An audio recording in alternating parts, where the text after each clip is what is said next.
여러분, 갑작스러운 더위로 힘들어하는 분들이 너무 많습니다. 너무 덥지요? 제가 작년 6월 기온을 찾아봤습니다. 제일 기온이 올라갔을 때가 29도였더라고요. 올해 33도를 찍었잖아요. 6월의 날씨라고 믿기 어려울 정도로 무더운 날씨가 찾아와서 많은 사람들이 너무나 힘들어하고 있습니다. 또 지난주에는 전북 부안에서 규모 4.3, 4.8 규모의 지진이 있었지요. 과학자들이 당황했습니다. 왜? 안 일어나야 될 지진이거든요. 그 지역에 지진이 없어야 될 텐데 지진이 일어나서 고개를 갸우뚱하게 만드는 그런 지진이 일어났어요. 또 얼마 전엔 모 선교회 대표가 부정을 저질러서 어려움을 당하고, 또 얼마 전엔 국내 큰 교단의 총회장 목사가 성 문제에 휘말려서 어려움을 겪게 되었다라는 이야기를 듣게 됐어요. 참 혼란스러운 시대를 우리가 살고 있구나라는 마음을 갖게 되죠. 여러분, 이러한 때 여러분은 어떤 마음을 갖고 계신가요? 저는 주님께서 저에게 이런 마음을 주시는 걸 느꼈습니다. 보이지 않는 세계를 바라보아야 한다. 보이지 않는 세계를 바라보아야 한다 라는 마음이에요. 여러분, 역사는 돌고 도는 것이 아니라 끝을 향해서 달려가고 있지 않습니까? 세상의 끝에 대해서 알려주시는 말씀이 있어요. 성경, 신약 성경 맨 뒤에 있는 요한계시록이죠. 요한계시록을 읽어보면 세상 끝에 어떤 일이 있게 될 것인지를 우리에게 알려주고 있어요. 기후의 이상이 일어날 거다, 재난이 일어날 거다, 난리가 일어날 거다, 전쟁이 계속될 것이다. 그리고 거짓 선지자들이 일어나서 사람들을 미혹하고 또 그 거짓 선지자들을 사람들이 추종하게 될 것이다. 그런 말씀을 알려주셨어요. 여러분, 하나님의 말씀을 그저 교양도서, 윤리지침서, 이스라엘 역사로만 읽지 않는다면, 이 하나님의 말씀을 살아계신 하나님의 말씀이라고 믿는다면, 오늘 세상에서 일어나는 그 일들을 우리가 평범하게만 바라볼 수 없지요. 그 일들을 통해서 주님께서 우리에게 좀 말씀하시고 싶어 하시는 것이 있다라는 사실을 알게 되지요. 그것은 무엇입니까? 보이지 않는 세계를 바라보아야 한다라는 겁니다. 여러분, 오늘 우리가 읽은 말씀은 이해하기 위해서는 그 앞에 있는 말씀을 꼭 같이 읽어야 합니다. 자, 예수님께서 예루살렘에 가셨습니다. 베데스다라는 연못이 있었는데 그 옆에 행각이 있었습니다. 거기 한 사람이 누워 있는데 38년 된 명자입니다. 여러분, 38년 된 병을 갖고 있고 평생 38년 동안 누워서 인생을 보내야 했다면 그 인생은 정말 안타까운 인생 아닙니까? 우리 주님께서 그를 불쌍히 여기시고 말씀하셨습니다. 일어나라, 너의 자리를 들고 걸어가라 라고 하셨어요. 그랬더니 놀랄 일이 일어납니다. 그가 벌떡 일어나 자기가 누워있던 자리를 들고 걸어가는 거예요. 여러분, 얼마나 놀라운 일이 일어난 겁니까? 세상에 어떻게 이런 일이 가능합니까? 누가 이런 일을 일으킬 수 있습니까? 하지만 그것을 지켜보던 유대인들의 관심은 그저 누가 안식일 범한 거야, 이것이 관심이었어요. 안식일 범한 자가 누구야? 그를 찾아서 본때를 보여주는 것, 처벌하는 것만이 그들의 관심이었어요. 그들은 사람의 마음을 헤아리는 공감 능력도 없고 사람을 불쌍히 여기는 마음도 없고 그저 무미건조하게 살아가는 이름뿐인 종교인들이었던 것이지요. 무엇보다 보이지 않는 세계를 바라보는 눈이 그들에게 없었던 것이지요. 여러분, 생각해 보세요. 누군가 38년 된 병자를 일으켰다. 여러분, 그는 세상 사람들과 차원이 다른 분 아닙니까? 아니, 38년 된 병자가 일어났다. 그것은 뭘 의미합니까? 이 세상의 역사와 차원이 다른 역사, 차원이 다른 세계가 있는 거다. 여러분, 이런 눈이 열려야 하지 않겠습니까? 이런 감각이 있어야 되지 않겠습니까? 하지만 그들에게 그런 마음은 전혀 없었어요. 그들은 영적으로 죽은 종교인들이었습니다. 여러분, 죽었다라는 게 뭡니까? 감각이 없다라는 거잖아요. 듣지를 못합니다. 느끼지를 못합니다. 여러분, 그러면 죽은 거잖아요. 얼마 뒤에 38년 된 병자를 일으킨 분이 예수님이다 라는 사실을 그들이 알게 되었습니다. 그래서 어떻게 하죠?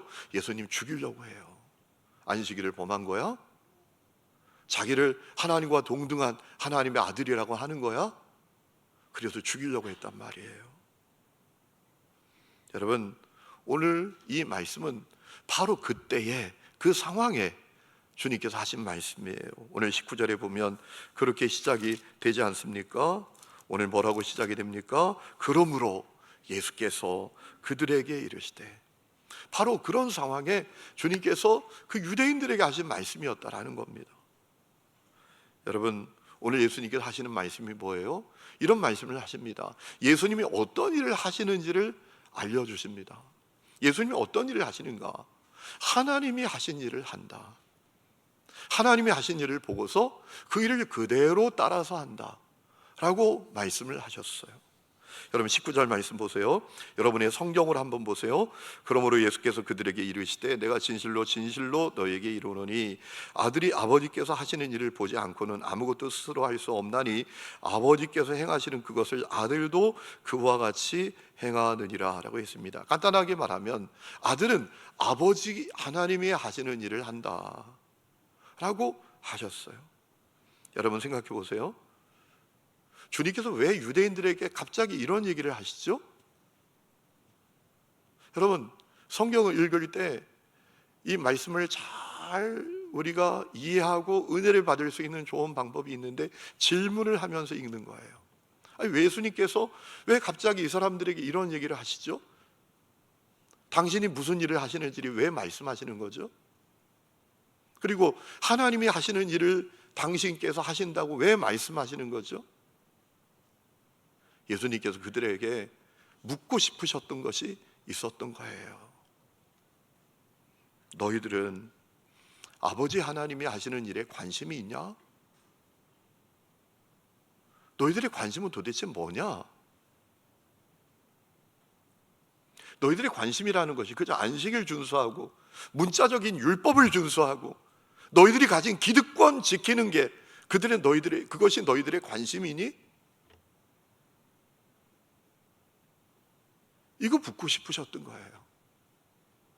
여러분, 하나님 아버지께서 하시는 일은 어떤 일이죠? 그것은 예수님이 하신 일을 보면 알잖아요. 예수님이 하신 일은 뭡니까? 사람을 고치고 살리고 일으키고, 그리고 그의 존재와 그의 인생을 혁명적으로 바꾸어 주시는 일을 하시잖아요. 여러분, 이 38년 된 병자만 봐도 알잖아요. 여러분, 그 뒤에 얼마 뒤에 예수님께서 성전에서 이 38년 된 병자 만나셨잖아요. 그에게 뭐라고 하셨나요? 여러분, 요한복음 5장 14절 말씀 보세요. 이렇게 말씀하셨어요. 보라, 내가 나았으니 더 심한 것이 생기지 않게 다시는 죄를 범하지 말아라 라고 하셨어요. 여러분, 이 38년 된 병자는 죄와 저주 가운데 살던 사람이었어요. 그래서 병들었단 말입니다. 38년 동안 정말 비참하게 살게 되었었어요.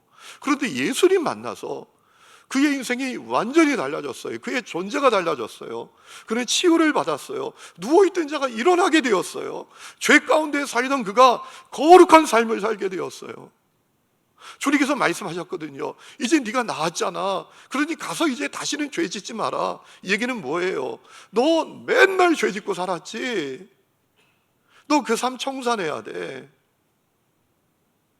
여러분, 이 인생이 완전히 변화된 거잖아요. 달라진 거잖아요.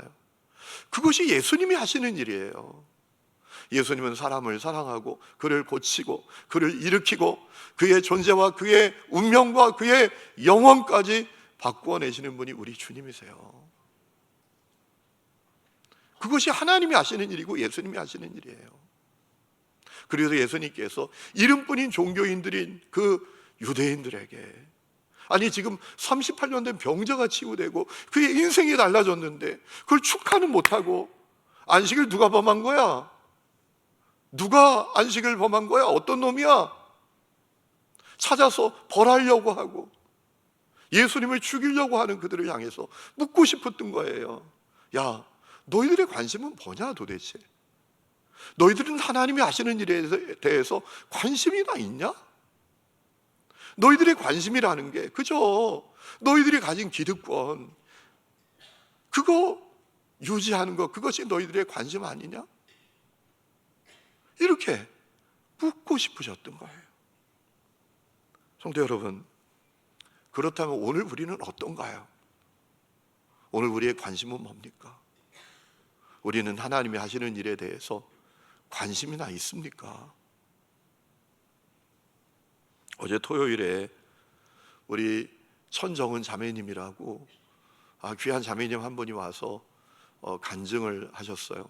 월요일부터 금요일까지 마가다락방 기도회 때에는 제가 로마서를 강의하고, 토요일에는 정말 현실적인 그런 은혜를 받기 위해서 아주 귀하게 믿음으로 사는 분들을 초대해서 간증을 듣고 있잖아요. 이번에 온 천정은 자매는 12년 전에 말기암 판정을 받았어요.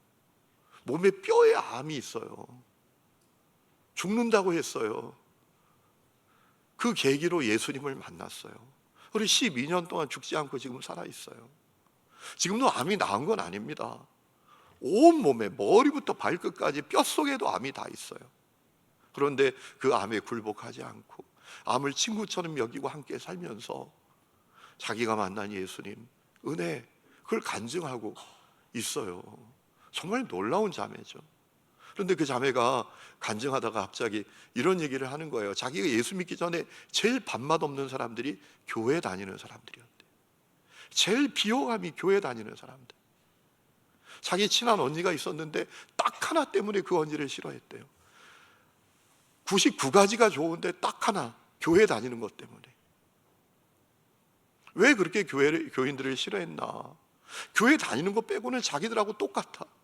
똑같은 세상 가치, 똑같은 세상 욕망, 이기주의. 누구 밝고 잘 돼야 된다, 누구 잘 되는 꼴을 못 보고 꽁 잡는 게 매라는 식으로 나만 잘 되면 되고, 불신자보다 더 못됐고. 그래서 자기가 교회 다니기 전에 제일 비호감인 사람들이 예수 믿는 사람들이었다라고 하더라고요. 여러분, 오늘 우리는 다른가요? 오늘 우리의 관심은 뭔가요? 오늘 우리는 하나님이 하시는 일에 대해서 관심이 나 있나요? 사람을 살리고 일으키고 그의 존재가 변화되고 이런 일에 대해서 우리가 관심이 있나요? 고린도후서 5장 17절에 그런즉 누구든지 그리스도 안에 있으면 새로운 피조물이라 이전 것은 지나갔으니 보라 새 것이 되었도다 라고 하셨잖아요. 새로운 존재는 새로운 삶의 방식을 갖게 되는 거죠. 새로운 존재는 새로운 마음을 갖게 되는 거죠. 오늘 우리에게 그 일은 일어났나요? 예수님이 보실 때 이 유대인들에게 그 일이 일어나지 않았어요. 그저 그들이 가진 신앙은 이름뿐인 종교일 뿐이에요. 그들의 존재도, 그들의 삶도, 그들의 운명도, 그들의 가치관도 전혀 바꾸어내지 못하는 죽은 종교였어요.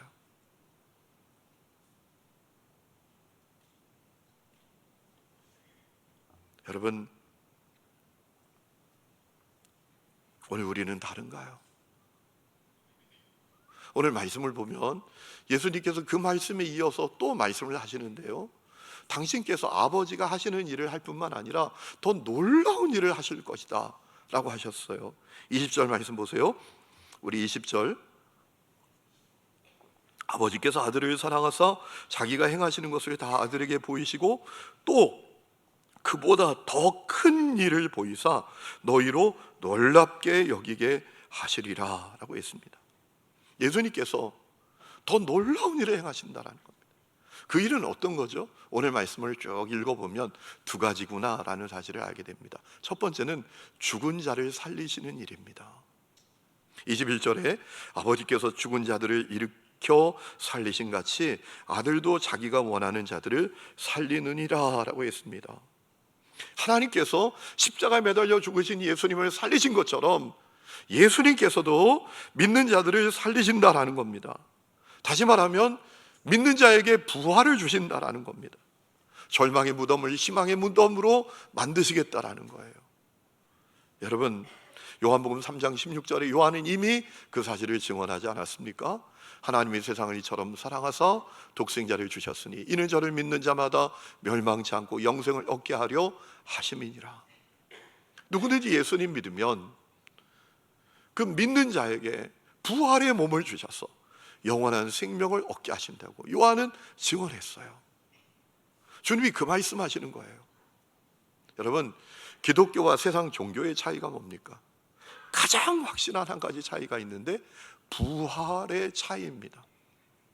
여러분, 세상 종교는 부활이 없어요. 마호메트도 공자도 부처도 다 죽음으로 끝났어요. 그런데 기독교는 달라요. 기독교는 부활이 있습니다. 기독교는 부활의 종교입니다. 우리 예수님은 십자가 매달려 죽으셨지만 3일 만에 죽음을 이기시고 부활하셨습니다. 그리고 예수님을 믿는 자에게 당신께서 얻으신 부활을 다 주실 것입니다. 요한복음 11장 25절 26절에 예수님께서 말씀하셨어요. 예수께서 이르시되 나는 부활이요 생명이니 나를 믿는 자는 죽어도 살겠고 무릇 살아서 나를 믿는 자는 영원히 죽지 아니하리니 이것을 내가 믿느냐? 네가 믿느냐? 이 얘기는 무슨 얘기인가 하면 반드시 믿어야 돼, 꼭 믿어야 돼, 이 말씀이거든요. 또 요한복음 6장 39절 40절에 이렇게 말씀하셨어요.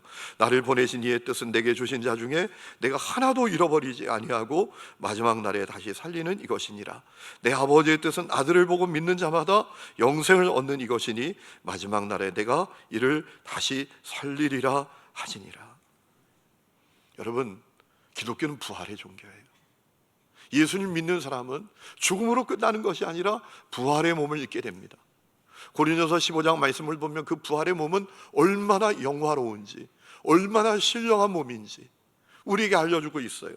고린도서 15장 42절 죽은 자의 부활도 그와 같으니 썩을 것으로 신고 썩지 아니할 것으로 다시 살아나며 욕된 것으로 신고 영광스러운 것으로 다시 살아나며 약한 것으로 신고 강한 것으로 다시 살아나며 육의 몸으로 신고 신령한 몸으로 다시 살아나나니 육의 몸이 있은즉 또 영의 몸도 있느니라. 여러분, 우리가 기독교 신앙을 가진다라는 것은 보통 일이 아닙니다. 그저 마음 편하고 삶이 윤택해지고 이 정도가 아닙니다. 어마어마한 세계를 누리게 된다는 겁니다. 부활의 몸을 입고 어마어마한 세계, 영원의 세계를 누리게 된다는 거예요. 여러분, 이것을 믿는 것이 대단히 중요합니다. 여기가 다가 아니야. 이것으로 끝이 아니야. 여기뿐이 아니야. 이 믿음을 분명히 갖는 것은 대단히 중요합니다. 왜 그렇습니까? 그 믿음을 분명히 가진 사람은 마음에 갖는 희망이 다릅니다. 절망스러운 상황 속에서도 그럼에도 불구하고 희망을 갖게 됩니다. 마음에 갖는 용기도 다릅니다. 그럼에도 불구하고 도전하는 사람이 돼요. 마음에 갖는 인내도 다릅니다. 예수를 믿으면서 때로는 핍박을 받아요. 주님 나라 위에서 일하면서 때로는 어려움을 겪어요. 그래도 괜찮아요. 그 보이지 않는 세계를 바라보기 때문에 인내합니다. 여러분 생각해 보세요. 저 마닐라 외곽에 양철로 만든 집에서 살아가는 그 빈민촌에서 살아가는 사람이 다음 달에 저 미국의 LA에 부촌으로 이민을 가게 됩니다. 누구 초대를 받아가지고 거기 가서 잘 살게 됩니다. 그러면 그가 아무리 그의 인생이 피곤하고 힘들고 고통스럽다라고 할지라도 그 인생을 끝내겠습니까? 희망을 갖지 않겠습니까? 인내하지 않겠습니까? 아니죠. 여러분, 보이지 않는 세계를 바라보는 사람은 하루를 살아도 거룩하고 진실하고 정결하게 삽니다. 여러분 생각해 보세요. 다음 주에 결혼하는 신부가, 다음 주에 결혼을 통해서 신랑을 맞이하게 될 신부가 이번 주에 자기 몸을 더럽힐 리가 있겠습니까? 절대로 그렇지 않죠. 여기가 끝이 아니야. 여기가 전부가 아니야. 이것으로 마치는 게 아니야. 이 믿음을 분명히 가지면 그 마음에 갖는 희망, 그 마음에 갖는 인내, 그 마음에 갖는 용기, 그리고 하루를 살아도 거룩하고 정결하게 사는 그 삶이 달라지게 되는 겁니다. 어떻습니까? 여러분 그 눈을 가진 분들이십니까? 우리가 예수를 믿는 것은 윤리, 도덕, 마음의 평화 정도 아닙니다. 우리가 예수를 믿는 것은 그저 문제 해결되고 소원 성취되고 우리의 삶이 윤택해지는 정도가 아닙니다. 어마어마한 세계를 누리게 되는 겁니다. 영원의 세계를 누리게 되는 겁니다.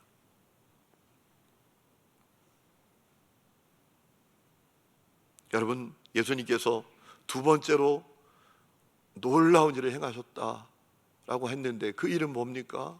오늘 말씀을 보면 심판하시는 일이었습니다. 여러분, 예수님께서 아주 중요한 말씀을 하셨어요. 부활도 다 똑같은 부활이 아니다. 어떤 사람은 영생의 부활을 하지만 어떤 사람은 심판의 부활을 맞이한다 라고 말씀하셨어요. 믿는 자는 영생의 부활을 하지만 믿지 않는 자는 심판의 부활을 맞이할 거다 라고 말씀하셨어요. 여러분 29절 말씀 보세요. 선한 일을 행한 자는 생명의 부활로, 악한 일을 행한 자는 심판의 부활로 나오리라. 여기서 말하는 선한 일, 악한 일은 행위 구원을 말하는 게 아니에요. 여러분 행위 구원에 속지 마세요. 행위 구원은 참 애매해요. 자, 여러분 한번 예를 들어 설명을 드려볼게요. 자, 9가지 선한 행위를 한 사람은 구원을 못 받고 10가지 선한 행위를 한 사람은 구원을 받는다면 9가지 선한 행위를 한 사람은 얼마나 억울해요. 왜? 나도 선한 행위를 했잖아. 나도 9가지나 했다고. 내가 2개, 3개, 4개 한 사람보다 훨씬 낫잖아. 이런 마음 가지지 않겠습니까? 9.5개의 선한 행위를 한 사람은 얼마나 더 억울하겠습니까? 여러분, 선한 행위로 구원받는 것은 애매한 거예요. 억울할 사람이 많은 거예요. 여러분, 행위로 구원받는 게 아니라 믿음으로 구원받는 거예요. 그렇다면 심판이란 뭐죠? 주님 앞에서 자기 인생을 결산하는 거예요. 자기의 선택, 자기의 삶, 자기의 죄의 대가를 치르는 거예요. 여러분 히브리서 9장 27절에 한 번 죽는 것은 사람의 정하신 거고 그 위에 심판이 있다 라고 말씀하셨잖아요. 특히 예수님을 믿지 않는 사람은 심판받는다라고 하셨어요. 왜요? 믿을 수 있는 길을, 방법을, 사람들을 그렇게 많이 보내주셨는데 믿지 않았기 때문입니다. 요한복음 13장 17절에 이런 말씀이 있어요.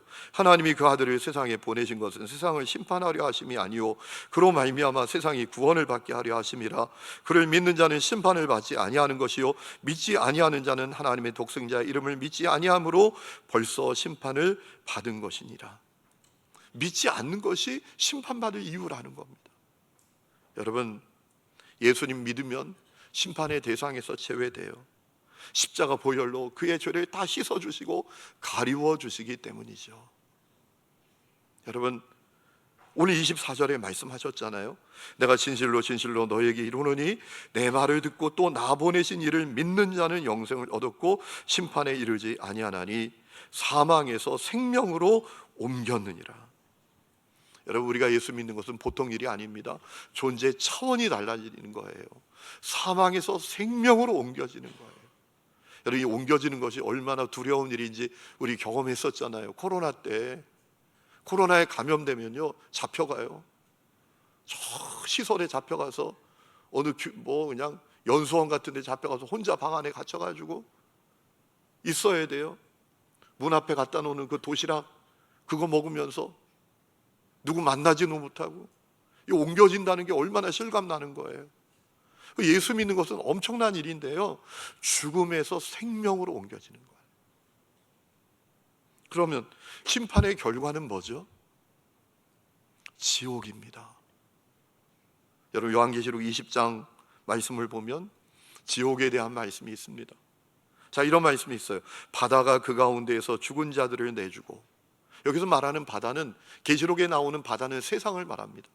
세상이 죽은 자들을 내준대요. 여기서 말하는 죽은 자들은 누군가 하면 육체적으로 죽은 사람들이 아니라 영적으로 죽은 사람들, 예수님 안 믿는 사람들을 심판을 위해서 때가 되면 내준다라는 겁니다. 그리고 또 사망과 음부도 그 가운데서 죽은 자들을 내주매, 지금 죽어서 믿지 않고 죽어서 음부에 가 있는 사람들이 내어줌을 당하게 된다라는 겁니다. 그래서 각 사람이 자기 행위대로 심판을 받는다라고 했습니다. 사망과 불못도 지옥에 던져지고 이것이 둘째 사망 곧 불못이라. 15절에 아주 중요한 말씀이 있어요. 누구든지 생명책에 기록되지 못한 자는 불못에 던져지리라. 이 불못이 원문을 보니까 fire lake입니다. 불타는 연못이에요. 지옥을 말하죠. 심판의 결과는 지옥이에요. 여러분, 지옥은 누군가 추상적으로 만들어낸 그런 공간이 아닙니다. SF 소설에 나오는 공간이 아닙니다. 성경이 우리에게 말씀하시고 실제하는 공간이에요. 심판의 결과는 지옥이에요. 심판의 결과는 지옥입니다. 누가 심판하십니까? 우리 예수님이 심판하십니다. 오늘 22절에 보면 하나님 아버지께서 아무도 심판하지 아니하시고 심판을 다 아들에게 맡기셨다 라고 하셨어요. 27절에도 하나님께서는 심판의 권한을 인자 되신 예수님께 맡기셨다라고 했습니다. 여러분, 주님이 하시는 일이 있습니다. 심판하십니다. 심판을 행하십니다. 여러분, 이 심판이 불신자들에겐 너무나 슬프고 고통스럽고 우리도 마음이 아픈 그런 일이지만 우리에게는 한편으로 큰 위로가 되는 날이에요. 왜 그렇죠? 우리가 가진 신정론의 질문이 다 끝나기 때문입니다. 우리가 살다 보면 신정론의 질문을 가지잖아요. 아니, 그렇게 악하고 그렇게 죄짓고 그렇게 하나님을 또 두려워하지 않고 그렇게 불의를 저지르고 부정의하게 살고 부조리하게 사는 사람이 어떻게 더 잘 돼요? 그렇잖아요, 그죠? 아니, 예수 믿고 말씀대로 살려고 하는 사람은 안 풀리고 문제를 만나고 고통을 받는데, 야, 나를 믿어, 나를 믿어, 교회 가지 말고 나를 믿으라고 이렇게 말하는 사람들, 하나님이 계시면 내 손에 장을 지진다라고 하는 사람들, 그런 사람들이 문제도 없이 잘 살고 형통하고. 여러분, 그때 우리가 신정론의 질문을 갖잖아요. 하나님 정말 살아계신 거 맞나? 내가 속고 있는 거 아니야 지금? 하나님이 살아계셔도 전능하신 거 맞아? 그분이 좋은 분이신 거 맞아? 이런 질문을 갖게 되잖아요. 그런데 여러분, 심판의 날에는 그 질문이 다 해결이 돼요. 야, 내가 부질없는 질문을 가졌었구나. 그러니까 이 심판의 날이 성도들에게는 한편으로 큰 위로의 날이에요. 그렇게 교만하고 그렇게 예수 믿는 사람을 벌레처럼 바라보고 광신자라고 공격하는 그들이 심판받는 그 날이 한편으로 성도들에겐 그 위로의 날이란 말이죠. 그래, 내가 믿는 건 헛수고가 아니었어. 내가 예수님을 믿는 건 헛된 수고가 아니었단 말이지. 위로의 날이란 말이죠. 그럼 언제 심판하시죠? 주님 다시 오실 때입니다. 여러분, 주님께서는 반드시 다시 오십니다.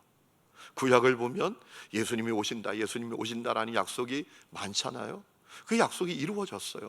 그래서 예수님이 이 땅에 오셨죠.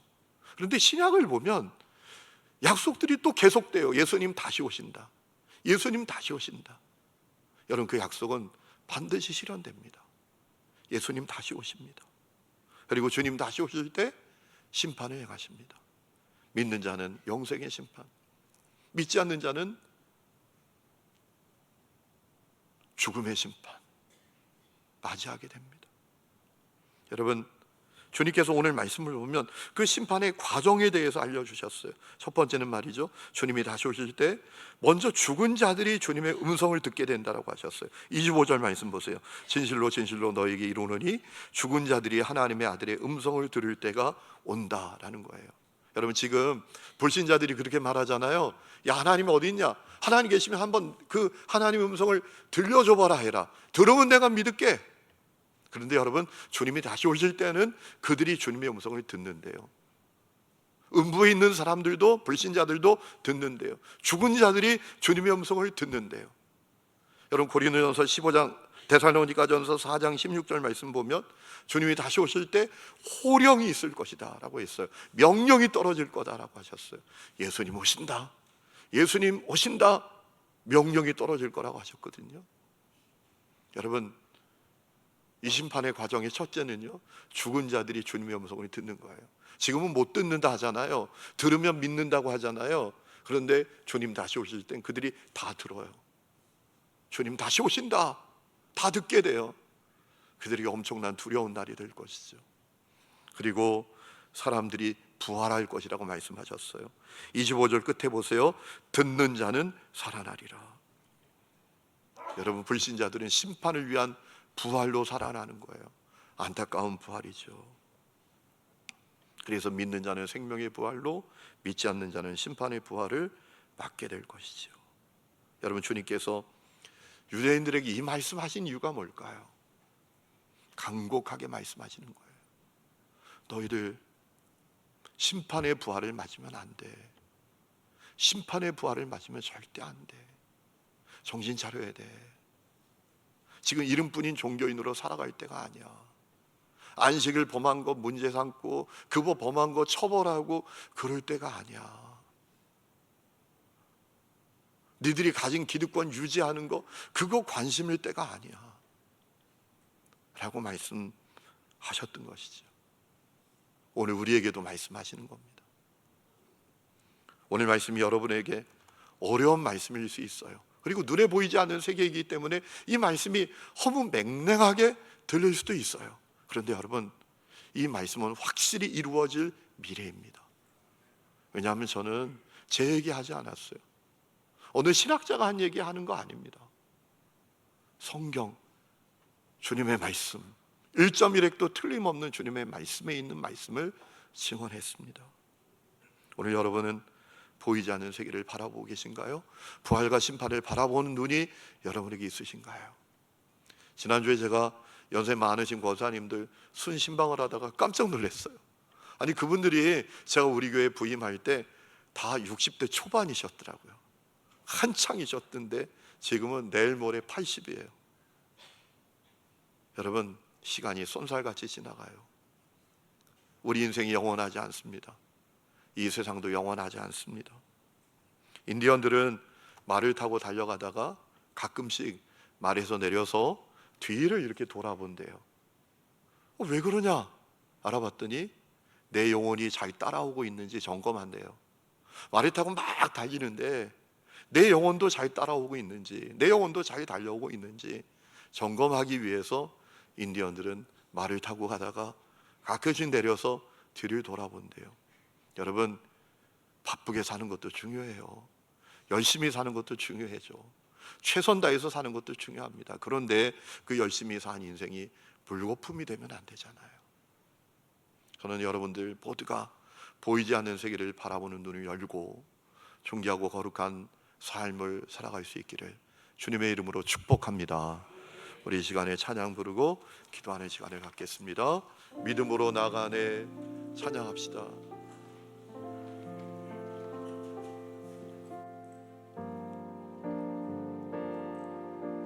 수많은 사람들 주를 따르네.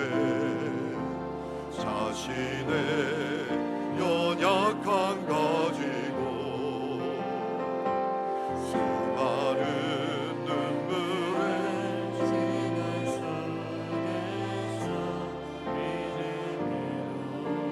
주를 보내.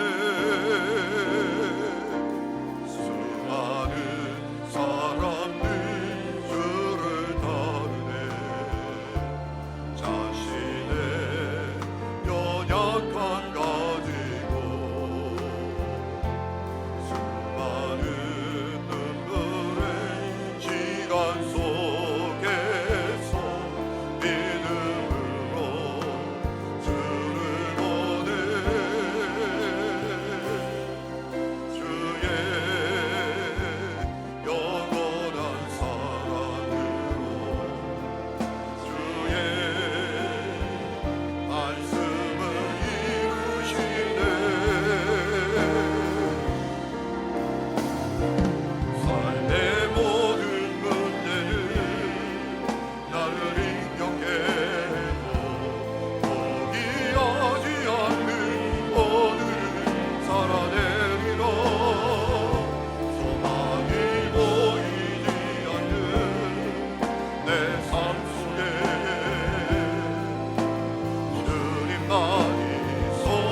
삶의 모든 문제는 삶의 모든 문제는 나를 힘겹게 포기하지 않는 오늘을 살아내리라.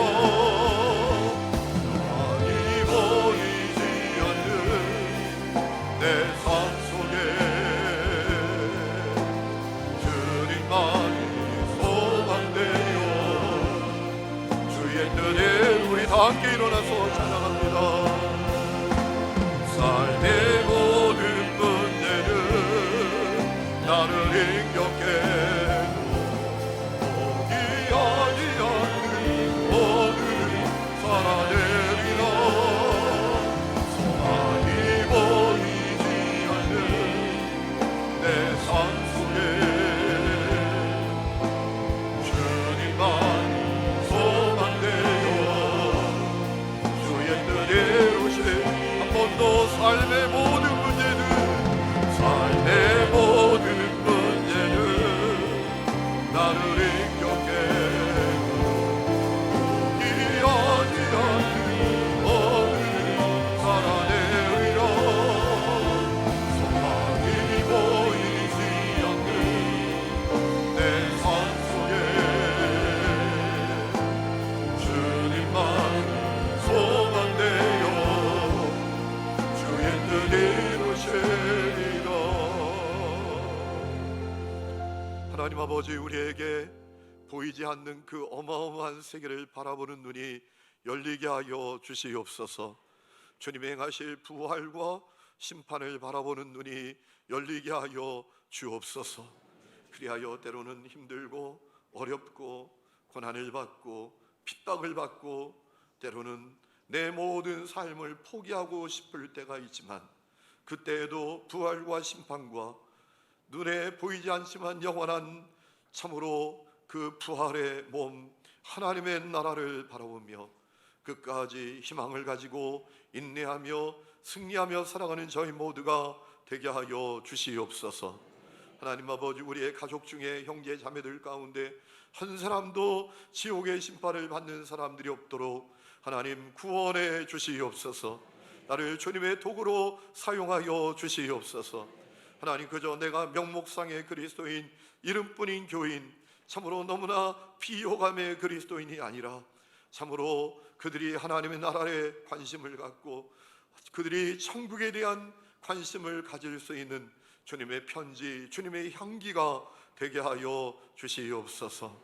이제는 우리 주 예수 그리스도의 은혜와 하나님 아버지의 놀라운 사랑과 성령의 내주 동행하심이 예배하는 하늘음의 모든 성도들과 그 삶의 모든 부분들 위에 지금부터 영원토록 함께 계시기를 간절히 축원하옵나이다. 아멘.